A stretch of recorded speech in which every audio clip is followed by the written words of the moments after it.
श्री सच्चिदानंद सद्गुरु साईनाथ महाराज की जय। सद्गुरु भरद्वाज महाराज की जय। सद्गुरु हजरत ताजुद्दीन बाबा महाराज की जय। गुरुदेव दत्ता सद्गुरु ஷிரடி சாய்நாதன் சன்னிதானத்தில் ஹஜ்ரத் தாஜுத்தீன் பாபா ஆசீர்வாதங்களுடன் மாஸ்டர் அவர்களின் மேல் பார்வையில்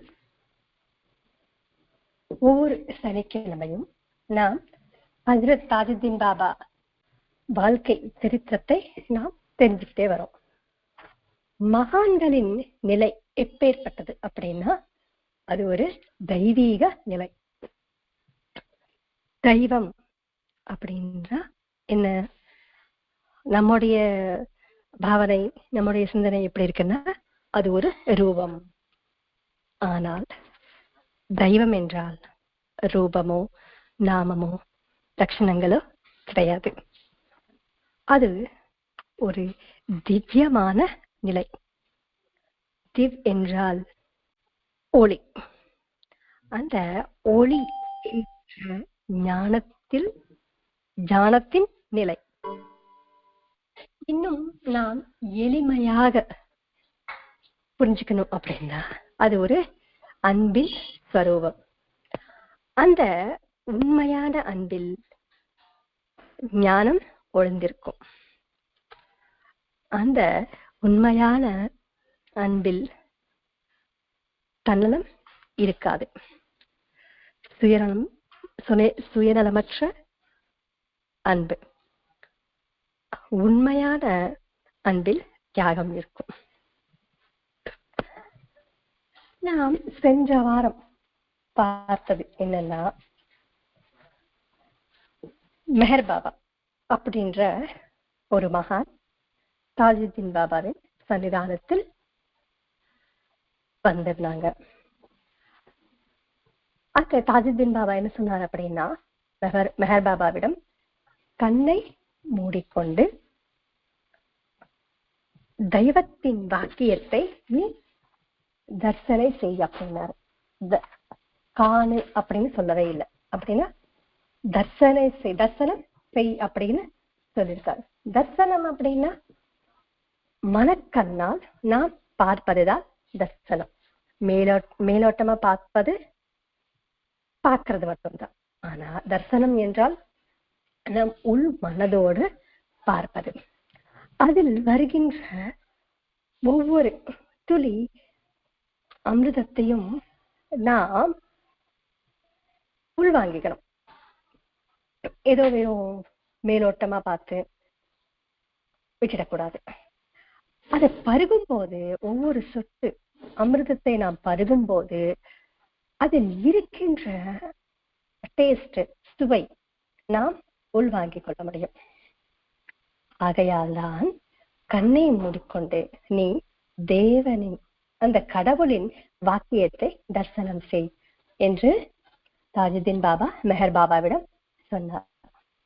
அவ்விதமாகவே மெஹர் பாபா தன்னுடைய இறுதி காலம் முழுவதும் மௌனமாக தான் கழித்தார். ஒரு நாள் 1958 வருடம் மெஹர் பாபா மறுபடியும் நாகப்பூருக்கு வந்திருந்தாங்க. முதல்ல வரும்போது பாபாவின் தரிசனம் இவருக்கு கிடைச்சது. இவர் மகா சமாதி அடைந்தது 1924. இப்ப ஒரு 30 வருஷம் கழிச்சு மறுபடியும் நாகப்பூருக்கு வராரு. யாருன்னா மெஹர் பாபா. அங்க வரும்போது மகாராஜ் ரகோஜிராவ் அவர்கிட்ட வந்து ஆசீர்வாதம் கேட்கிறாரு. ரகோஜிராவ் யார் அப்படின்னா, ரகோஜிராவ் அவரின் கோட்டையில் தான் தாஜுத்தீன் பாபா இருந்தார். அதுக்கப்புறம் அங்கிருந்து வரும்போது இவருக்கு ஒரு வாக்குறுதி கொடுத்திருப்பார். என்னன்னா, நான் உன்னுடைய கோட்டையில் சாஸ்வதமாக இருப்பேன், உன்னிடமிருந்து என்னை யாராலையும் பிரிக்க இயலாது, முடியாது அப்படின்னு சொல்லியிருப்பார். அவர்தான் ரகோஜிராவ், மகாராஜ் ரகோஜிராவ். அந்த ரகோஜிராவ் மெஹர் பாபாவிடம் ஆசீர்வாதம் கேட்டிருப்பாரு. ஆனா மெஹர் பாபா பாருங்க, இங்க என்ன சொல்றாருன்னா, நீ இதுக்கு முன்னாடியே தாஜுத்தீன் பாபாவின் அருளையும் ஆசீர்வாதத்தையும் நீ அடைந்திருக்காய். இதுமே உனக்கு வேண்டியது என்ன? உனக்கு இன்னும் என்ன செய்ய வேண்டும் என்று இவர் சொல்றாரு. இங்க பாருங்க, இதுவே இப்ப இருக்கின்ற குரு அப்படின்னு சொல்லிக் கொண்டிருப்பாங்க இல்லையா, அவங்க கிட்ட போயிட்டு ஆசீர்வாதம் கொடுங்கன்னா உடனே ஆசீர்வாதம் தான் நான் கேட்கிறேன், இதோ கொடுத்துடுறேன் அப்படின்னு உடனே கொடுத்துருவாங்க. ஆனா இங்க மெஹர் பாபா அப்படி பண்ணல. ஏன் பண்ணல? இந்த ரகோஜி ராவுக்கு தாஜுத்தீன் பாபா வாக்குறுதி கொடுத்திருக்காரு, உங்ககிட்ட இருந்து என்னை யாராலையும் பிரிக்க முடியாது அப்படின்னா முழுமையான ஒரு அனுகிரகம் இவர் பெற்றிருக்கார். அப்படி இருக்கும்போது மறுபடியும் புதுசா ஆசீர்வாதம் எதற்கு இவருக்கு? ஒரு பானையில் முழுமையாக பாலை நிரம்பிருக்கு, மறுபடியும் பால் அதுல ஊத்த முடியுமா? ஊத்த முடியாது இல்லையா, பிளேஸ் இல்ல. அது ஃபுல்லா அவரின் அனுகிரகம் இவருக்கு இருக்கு, இவர் மேல் இருக்கு. அப்படி இருக்கும்போது மறுபடியும் புதுசா இவருக்கு எதுக்கு? பால் என்பது என்ன? எதற்கான அடையாளம் அப்படின்னா பால் தூய்மையானது. அந்த தூய்மையாக இருக்கின்ற பால் எப்படி தூய்மையாக இருக்குமோ அதே போல் உன்னுடைய இதயத்தை தாஜுத்தீன் பாபா அவன் அனுகிரகத்தால் நிரப்பிட்டார். எந்த விதமான சம்சயம் இல்லாத ஒரு வாழ்க்கை உனக்கு தந்திருக்காரு. இதை விட உனக்கு என்ன வேண்டும்? உன்னுடைய இதயம் முழுக்க அவர் தான் இருக்காரு, அவர் அருள் இருக்கு. அப்படி இருக்கும்போது புதுசா மறுபடியும் எதுக்கு ஆசீர்வாதம் அப்படின்னு மெஹர் பாபா கேட்டாரு. அதுக்கப்புறம் இவர் என்ன பண்றாருன்னா தாஜுத்தீன் பாபாவின் மந்திரத்துக்கு சென்று அங்க தியானத்தில் உட்கார்ந்துட்டார்.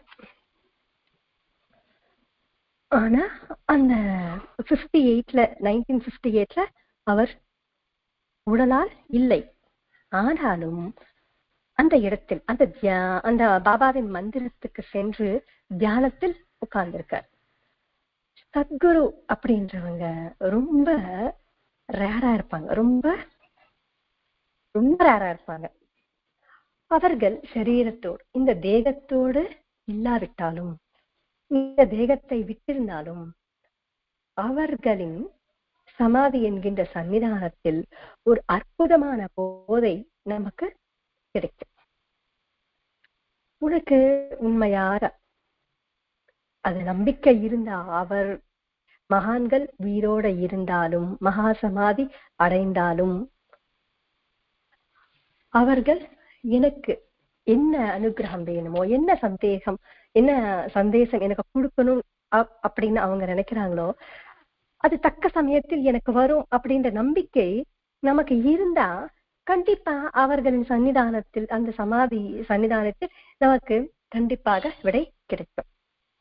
அப்படி இல்லாம எனக்கு பாக்கியமாக ஒரு குரு வேணும் அப்படின்ற ஒரு தவிப்பு உனக்குள்ள இருந்தால், நீ உன்னுடைய இஷ்ட தெய்வத்தை நீ பிரார்த்தனை செய்து கொண்டிருந்தால், உன்னுடைய சம்ஸ்காரத்துக்கேற்றமாறு உனக்கு பாக்கியமான குருவை உன்னுடைய இஷ்ட தெய்வமே உன்கிட்ட அனுப்பிவிடுவார் அப்படின்ற ஒரு வாக்கியம் குரு சரித்திரையில் சொல்லப்பட்டிருக்கு.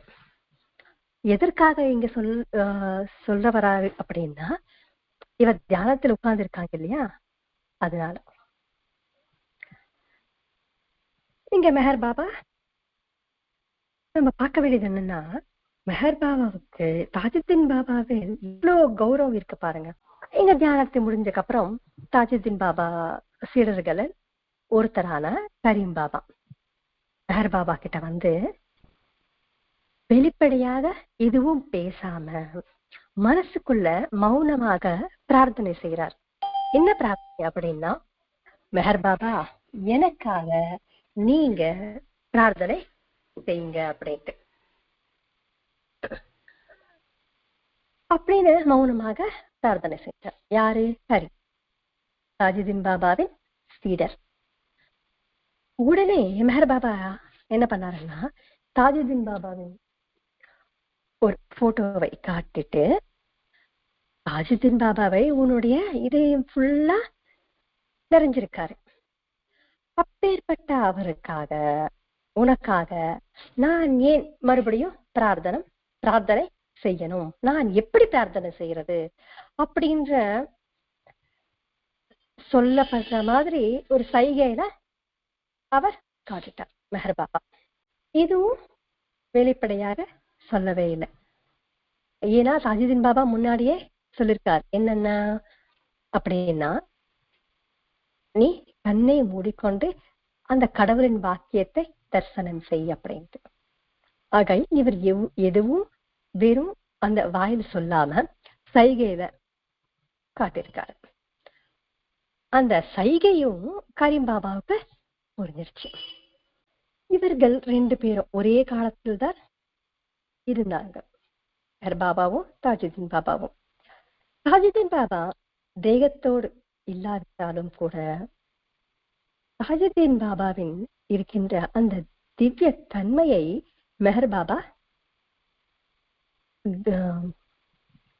அவர் கண்டுபிடிச்சிட்டாரு சொல்லலாம், இல்லைன்னா அவர் தெரிஞ்சுக்கிட்டாரு அப்படின்னு சொல்லலாம். மகான்கள் எப்பேற்பட்டவங்க அப்படின்னா, அனைவரும் மகான்கள் அப்படின்ற அனைவரும் ஒற்றுமையோடு தான் இருப்பாங்க. ஒத்துழைத்துதான் ஒருத்தர் கொடுத்தர் ஒத்துழைத்து இருப்பாங்க. இதுக்கு முன்னாடி தாஜுதீன் பாபா ஒரு உத்தரப்பிரதேச ஒரு தொண்டருக்கு சொல்லியிருக்காரு என்னன்னா, துவைத பாவத்தை விட்டுட்டு அத்வைதம் உனக்கு தெரியாதா அப்படின்ட்டு. அப்படின்னா இருக்கிறது ஒண்ணுதான், 2 கிடையாது. நீ வேறு நான் வேறு கிடையாது. நாம் அனைவரும் ஒரே பாவனை, ஒன்றுதான், நாம் அனைவரும் ஒன்றுதான் என்ற பாவனை பெருக செய்வதுதான் மகான்களின் நோக்கம். ஏன்னா நீ வேற மகான், உனக்கு வேற மாதிரி இருக்கும், எனக்கு வேற மாதிரி இருக்கும், நீ வேற நான் வேற அப்படின்ற ஒரு டிஃபரன்ஸே அவங்க கிட்ட இருக்காது. அது எப்படி அப்படின்னா, ஒரே ஆன்மா, உடல்கள் வேற அப்படின்ற மாதிரி.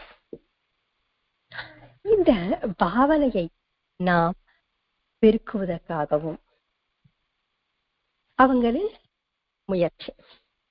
அப்ப என்ன ஆகும், நமக்குள்ள எந்த விருப்புகளும் இருக்காது, வேற்றுமை என்ற பாவனை இருக்காது, நமக்குள்ள இருக்கின்ற அந்த குறுகிய மனப்பான்மையும் நீங்கிவிடும். துவேஷம், அகங்காரம் எல்லாமே நம்ம கிட்ட இருந்து போயிடும்.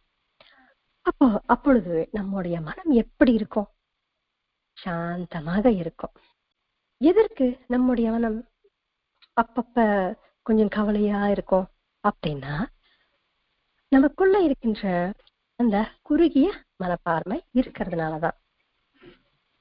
நல்லா கவனிச்சா நமக்கே தெரியும்.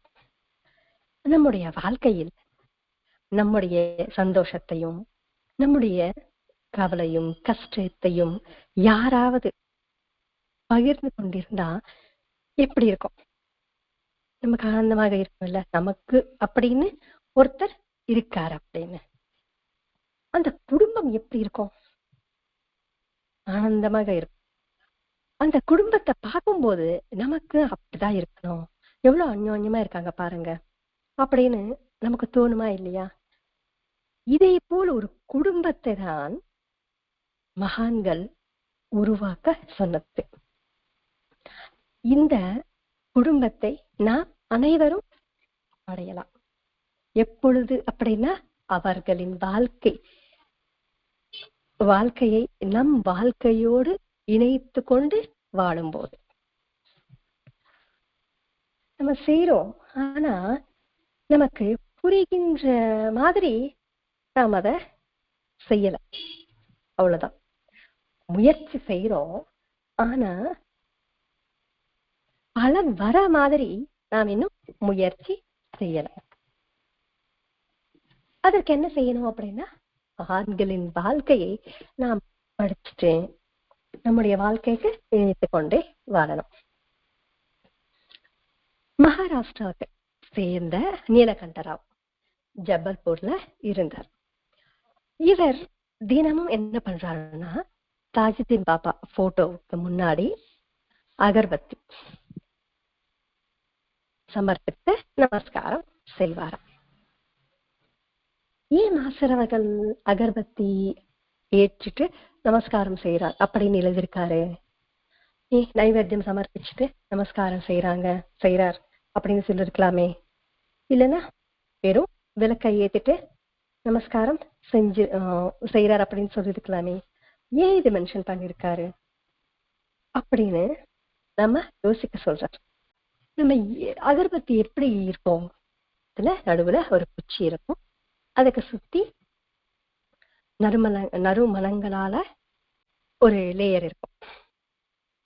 அதை ஏற்றினால் அதுக்குள்ள இருந்து ஒரு நறுமணம் வெளியே வரும். அந்த நறுமணம் இந்த விஷத்தில் லயமாகும். சரி, இதுக்குள்ள என்ன இருக்கு அப்படின்னு நாம் நினைச்சா நமக்கு விடை கிடைக்கும். அந்த குச்சி இருக்கு இல்லையா, அது நம்முடைய சரீரம், நம்முடைய தேகம். அதில் ஒரு லேயர் இருக்கு இல்லையா, சுகந்த திரவியங்கள். அது என்னன்னா நமக்குள் இருக்கின்ற சாத்விக பாவனைகள், தெய்வீ சம்பத் குணங்கள். சத்குரு என்ற அந்த சுடர் ஏற்றும் போது நமக்குள்ள இருக்கின்ற ஞானம் வெளிவரும். எப்பொழுது நமக்குள்ள சாத்விக குணங்கள் இருக்கோ அதை அந்த சத்குரு என்ற அக்னியில் ஏற்றும் போது அற்புதமான ஒரு வாசம், நறுமணம் இந்த விஸ்வத்தில் தயமாகும். அது எனக்குள்ள இருக்கு, தெய்வீக சம்பத குணங்கள் எல்லாமே இருக்கு, சாத்விக குணங்கள் எல்லாமே இருக்கு. அது வெளியே வராம இருந்தா அதனால் என்ன பயனும் இல்லை. அது வெளியே வரும்போதுதான் எல்லாருக்கும் பயன். இப்ப எனக்கு திறமை இருக்கு. அந்த திறமையை 4 பேருக்கு நான் கற்றுக் கொடுக்கும் போதுதான் அது 4 பேருக்கு பயன்படும், நன்மையாக இருக்கும். அப்படி இல்லாம அது எனக்குள்ளேயே இருந்தா அது வேஸ்ட் தானே.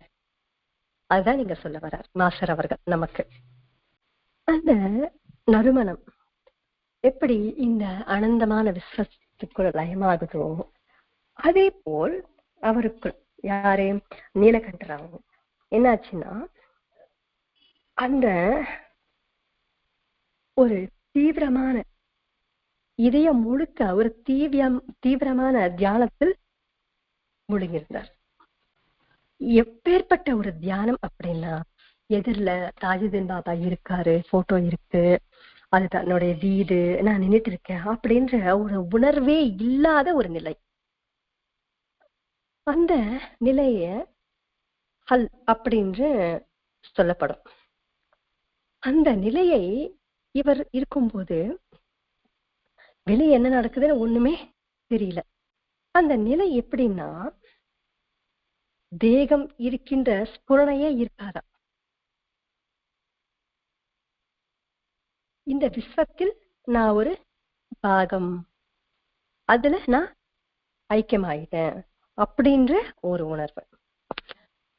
இப்ப ஒரு உப்பால் செஞ்ச ஒரு பொம்மை இருக்குன்னு வச்சுக்கோங்க, அதை கடலுக்குள்ள போட்டா அந்த பொம்மையில் இருக்கின்ற உப்பும் கடலுக்குள் இருக்கின்ற உப்பும் மிக்ஸ் ஆயிடும். அதே போலதான் இந்த நிலை. அந்த நிலை இவருக்கு வந்தது. அந்த நிலை இருக்கும்போது அந்த வீட்டுல இருக்கிறவங்க ரொம்ப பயந்துட்டு டாக்டரை வர வச்சாங்க. நெக்ஸ்ட் டே மார்னிங் தான் அவருக்கு சுயநினைவே வந்தது.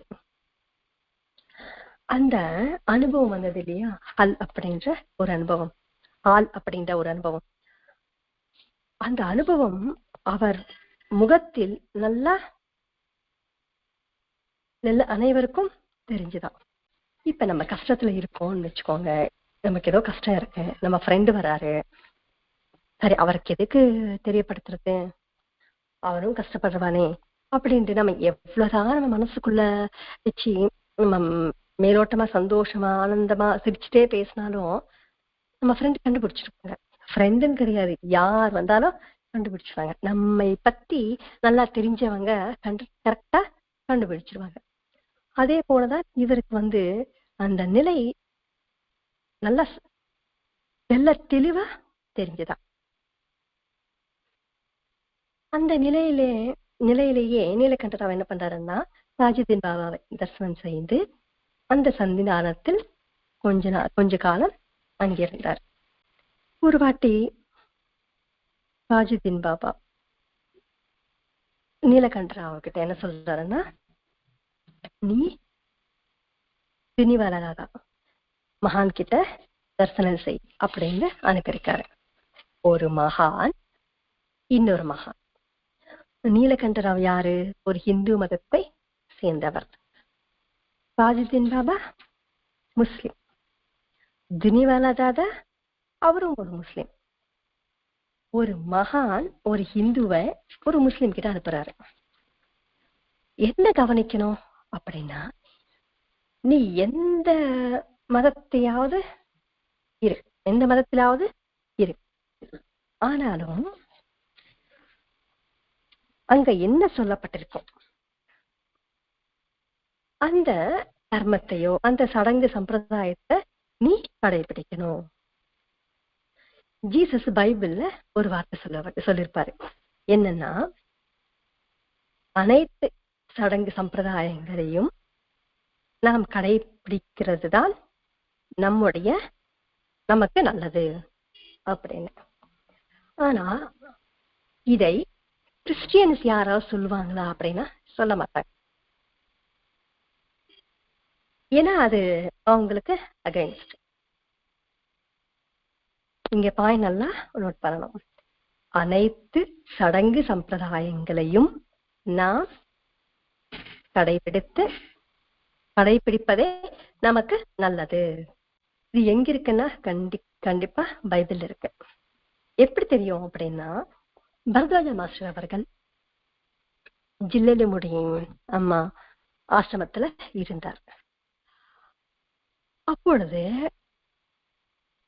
அவர் அம்மா மேல, ஜில்லலுமுடி அம்மா மேல ஒரு புக் எழுதியிருக்காரு. அந்த புக்ல ஒரு சாப்டர், கிறிஸ்துவுக்கும் அம்மாவுக்கும் இருக்கின்ற ஒற்றுமை. இதுக்கு முன்னாடி நாம் சொல்லிக்கொண்டோம் என்னன்னா, அனைத்து மகான்களையும் ஒன்றுதான் அப்படின்ட்டு, வேற்றுமை இருக்காது, ஒற்றுமைதான் இருக்கும். அதே போல் இங்க கிறிஸ்டியன் அந்த ஜீசஸ்க்கும் ஜில்லலுமுடி அனசூயா மாதாவுக்கும் ஒற்றுமையை ஒரு சாப்டர் ஃபுல்லா எடுத்திருக்காரு. அதுல எழுதியிருக்காரு என்னன்னா இந்த வாக்கியத்தை, நீ எந்த சம்பிரதாயத்தில் இருக்கிறையோ அதை நீ கண்டிப்பா கடைபிடிக்கணும் அப்படின்ட்டு. இப்ப யூடியூப்ல எத்தனை வீடியோஸ் வருது. ஸ்ரீ சாய்பாபா ஒரு முஸ்லிம், அவரை ஏன் வணங்குறீங்க அப்படின்னு. அவர் முஸ்லிமா இருந்தா என்ன, கிறிஸ்டியனா இருந்தா என்ன, இந்துவா இருந்தா என்ன, அவர் என்ன சொல்லியிருக்காரோ, அவர் சொன்ன போதனையில் என்ன நீ கிரகிக்கிறியோ, நீ உனக்கு என்ன தேவையோ, உன்னுடைய வாழ்க்கை மேன்மை அடையறதுக்கு எது உனக்கு பயன்படுதோ அதை எடுத்துக்கிட்டா போதும் இல்ல. அது யார் சொன்னா என்ன, நமக்கு தேவையில்லைல்ல. இப்ப ஒரு ஃபங்க்ஷனுக்கு போறோம், ஃபங்க்ஷனுக்கு போகும்போது சாப்பாடுக்கு பரிமாறிட்டே இருப்பாங்க. எல்லாரும் ஒரே அளவுல ஒரே ஸ்பூன்ல செய்வாங்களா அப்படின்னா இல்ல. ஒருத்தர் ஒரு மாதிரி கரண்டிய யூஸ் பண்ணுவாங்க. அதே போல உனக்கு வேண்டியது என்ன, சாப்பிடணும், டின்னர் சாப்பிடணும், அது எப்படி எப்படி யார் வச்சா என்ன, அதே போல உனக்கு நீ உன்னுடைய வாழ்க்கையை மேன்மை அடையிருக்கு எது உனக்கு தேவையோ அது யார் சொன்னாலும் நல்லது, யார் சொன்னாலும் எடுத்துக்க வேண்டியதுன்னு. அதே போலதான் அவர் இப்படி அவர் அப்படின்னு நமக்கு ஏன் விமர்சனைகள்? அது தேவையில்லாத ஒரு விஷயம் தானே. நீலகண்ட ராவ் இப்ப தாதாஜி கிட்ட போனோம் இல்லையா, அவர் கூட கரீம் பாபாவும் கிளம்புறாரு. இவங்க 2 பேரும் துனிவாலா தாதா அங்க போகிறதுக்கு முன்னாடி, ஆசிரமத்துக்கு போகிறதுக்கு முன்னாடியே ஒரு ஆனந்த பாரவசியத்தோட நாட்டியம் செஞ்சுட்டே பாட்டு பாடிட்டே போறாங்களாம். எப்பொழுது நாம் ஞானத்துக்கு அருகில் வருவோமோ அப்பொழுது நம்முடைய உணர்ச்சிகள் பொங்கி எழும். எப்படின்னா, இப்ப பொயட்ரி எழுதுவாங்க. அவங்க எப்படி எழுதுவாங்க? ஒரு சீனரி, ஒரு நல்ல அழகான காட்சியை பார்த்த உடனே அவங்களுக்குள்ள இருக்கின்ற அந்த பாவனைகள் பொங்கி வரும். அதுதான் அவர்கள் எழுதுறாங்க. அதுதான் பாட்டாகவோ கவிதையாகவோ வரும். அதுதான் நீங்க நீலகண்ட ராவுக்கும் நடந்தது. அவர் பாட்டு பாடுறாரு. என்ன பாட்டுன்னா, மஹமத் பிரவக்தையை சரணடைந்தா இலக்கை சேருவது உறுதி. வழி தெரிந்த மகான்கள் மட்டுமே நம்மை இலக்கைக்கு அழைத்து செல்வார்கள். சத்குரு கிருப்பை என்ற அமிர்தம்தான் நமக்கு சத்தியம். அந்த அப்படி இதை அவர்கள் பார்த்த உடனே இவங்களுக்குள்ள அந்த பாட்டு வந்தது. நீங்க நல்லா கவனிக்கணும், மஹமத் பிரவக்தா அப்படின்னா ஒரு உருவம் கிடையாது. அவர்கள் சொன்ன அந்த வாக்கியங்கள், போதனைகள், அவங்க சொன்ன ஒரு மார்க்கம் தான் சொல்லியிருக்காங்க, தவிர பிரவக்தா அப்படின்னா ஒரு உருவம் கிடையாது. இங்க நமக்கு வழி தெரிந்த மகான்கள் அப்படின்னு இருக்காங்க. வழி தெரிந்த மகான்கள் அப்படின்னா, இப்ப யார்கிட்ட நம்ம போய் நீச்சல் கத்துக்குவோம்? நல்லா நீச்சல் தெரிஞ்சவங்க கிட்டதான் நம்ம போய் கத்துக்குவோம். ஏன்னா அவங்க நல்லா நமக்கு டிப்ஸ் எல்லாம் சொல்லுவாங்க, நல்லா சொல்லி தருவாங்க. அதே போலதான் அவங்க மகான்கள் நடந்த ஒரு மார்க்கத்தை, ஒரு வழியை பின்பற்றினால்தான், அவர்களை பின்பற்றினால்தான் நாம் இலக்கை சேர முடியும். அது எப்பேற்பட்டது அப்படின்னா, சத்குரு கிருப்பை என்கின்ற ஒரு அமிர்தம் நம் பருகினால் எப்படி சத்தியமாக இருப்போமோ அதே போலதான் இவங்க 2 பேரும் தாதாஜி கிட்ட போறாங்க. போகும்போதே ஒரு மேடான ஒரு மேடை, அதுல தாதாஜி உட்கார்ந்துருக்காங்க, துனிவாலா தாதா உட்கார்ந்துருக்காங்க. அவரை சுத்தி பக்தர்கள் அவரை புகழ்ந்துட்டே பாடுறாங்க.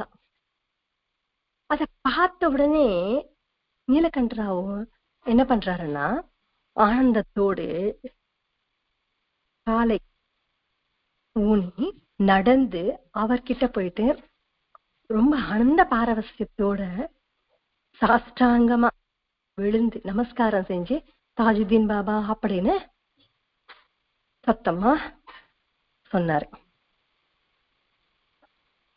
தாதாஜி நல்லா சிரித்து கொண்டே, தாஜுதீன் பாபா ஒரு பானையில் விழுந்துட்டாரு, உன்னால் முடிந்தா நீ வெளியே கொண்டு வா அப்படின்னு சொல்லிட்டே நீலகண்ட ராவ் வாயில ஒரு ஜிலேபி துண்டை வைக்கிறாரு. இங்க நாம் கவனிக்க வேண்டியது 2 விஷயம், 2 கோணத்தில் நாம் பார்க்கணும். நீலகண்ட ராவுக்கு ஏதோ அனுகிரகம் இருக்கு, அதனால் துனிவாலா தாதா ஒரு ஜிலேபி துண்டை அவருக்கு கொடுத்தார் அப்படின்னு நம்ம விட்டுடுதா, இல்ல இதுல ஏதோ ஒரு பாவம் இருக்கு அப்படின்னு நான் யோசிக்கணும். இங்க தாஜுதீன் பாபா ஒரு பானையில் விழுந்துட்டாரு அப்படின்றாரு. அப்படின்னா என்ன? இதயம் என்கின்ற பானையில் பாபா சம்பூர்ணமாக இருக்கார் என்ற விஷயத்தை அப்படின்ற ஒரு உண்மையை நீ விவேகத்தோடு தெரிஞ்சுக்கோ அப்படின்னு சொல்ல வராரு. இவர் எதுக்கு தாஜுதீன் பாபா அப்படின்னு சத்தமா சொன்னார்? தாஜுதீன் பாபா ரூபத்தை தாதாஜியில் பார்க்கிறார். அதனால்தான் அவர் சத்தமா சொல்லியிருப்பார். இங்க தாஜுதீன் பாபா என்ற வேறு வேறு ரூபங்கள் கிடையாது. அனைத்து ரூபங்களும் தாஜுதீன் பாபா தான். சகல சாது ரூபத்தில் இருக்கின்ற ஆன்மா ஒன்றுதான் என்று எச்சரிக்கிறார். யாரு? நீலகண்டராவ் துனிவாலா தாதா. ஜிலேபி எதுக்கு வைக்கிறாரு அப்படின்னா, ஜிலேபி செய்யறதுக்கு முன்னாடி அந்த மாவு எப்படி இருக்கும்? ரொம்ப வெள்ளையா இருக்கும், தூய்மையா இருக்கும். வெள்ளை எதற்கான ஒரு அடையாளம் அப்படின்னா தூய்மை. அப்படி தூய்மையாக நீ உன்னோட இதயத்தை வைத்துக் கொண்டால் அந்த ஜிலேபி எவ்வளவு ஸ்வீட்டா இருக்குமோ அதே போல் உன்னுடைய வாழ்க்கை இருக்கும் அப்படின்னு சொல்றாரு. பாபா ஹேமத் பந்து கிட்ட, பாபாவுக்கும் ஹேமத் பந்துக்கும் ஒரு இன்சிடென்ட் நடக்கும். என்னன்னா, ஹேமத் பந்த் பாபா கிட்ட, நீங்க சாட்டைக்கு உடனே அனுகிரகம் கொடுத்துட்டீங்க, நான் இவ்வளோ நாளா உங்களை குரு சேவை செய்யறேன், பாராயணம் செய்யறேன், ஆனா எனக்கு எந்த விதமான ஒரு அனுகிரகம் கிடைக்கவே இல்லையா அப்படின்னு கேட்கும்போது பாபா என்ன சொல்வாரு? ஷாமா கிட்ட கொஞ்ச நேரம் போயிட்டு வா அப்படின்னாரு. போன உடனே ஏகநாத பாகவதம் அன்னைக்கு பாராயணம் செய்யல, சரி இதற்காக தான் அனுப்பியிருக்காரு போல இருக்கு அப்படின்ட்டு அந்த பாராயணம் முடிச்சிடுவாரு. அதுக்கப்புறம் குரு என்றால் என்ன, குரு கிட்ட நம்ம எப்படி இருக்கணும், நாம் குரு கிட்ட என்ன வேண்டணும், என்ன தெரிஞ்சுக்கணும், எப்படி இருக்கணும், எப்படி சேவை செய்யணும் என்று விலாவரியா சியாமா சொல்வார். அந்த சொல்லும் போது ஒரு வார்த்தை சொல்வாரு, நீ ஒரு பண்டிதர், உனக்கு சொல்ல வேண்டியது எதுவுமே இல்லை, ஆனா எனக்கு பாபா இப்ப எனக்கு என்னுடைய யோசனைக்கு வந்த ஒரு இன்சிடென்ட் சொல்றேன் அப்படின்னு நான் சொல்றேன்னு அப்படியே சியாமா சொல்லவே இல்லை. யோசனைக்கு வந்த பாபா சொல்ற ஒரு இன்சிடென்ட் நான் சொல்றேன் அப்படின்னு எல்லாம் சொல்லி முடிச்சதுக்கு அப்புறம் பாபா கிட்ட 2 பேரும் வருவாங்க. அப்ப ஹாரதி நடந்துட்டே இருக்கும் போது பாபா கேட்பாரு, என்ன என்ன பேசுனீங்க அப்படின்ட்டு.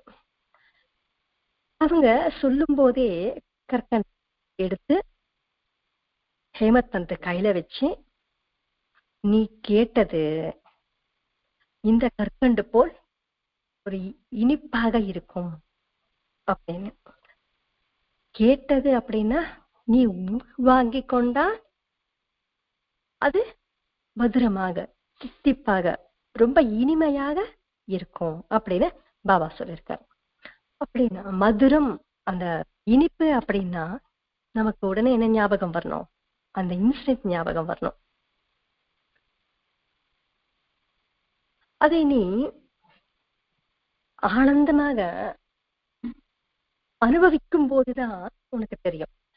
நமக்கு பிடிச்ச ஒரு ஸ்வீட் யாராவது நமக்கு கொடுத்தாங்கன்னு வச்சுக்கோங்க, எப்படி எப்படி சாப்பிடுவோம்? ரசிச்சு ரசிச்சு ரசிச்சு சாப்பிடுவோம். இதே டிவி பார்த்துட்டே இருக்கும் போது கொடுத்தா அந்த டேஸ்ட் கூட தெரியாது நமக்கு.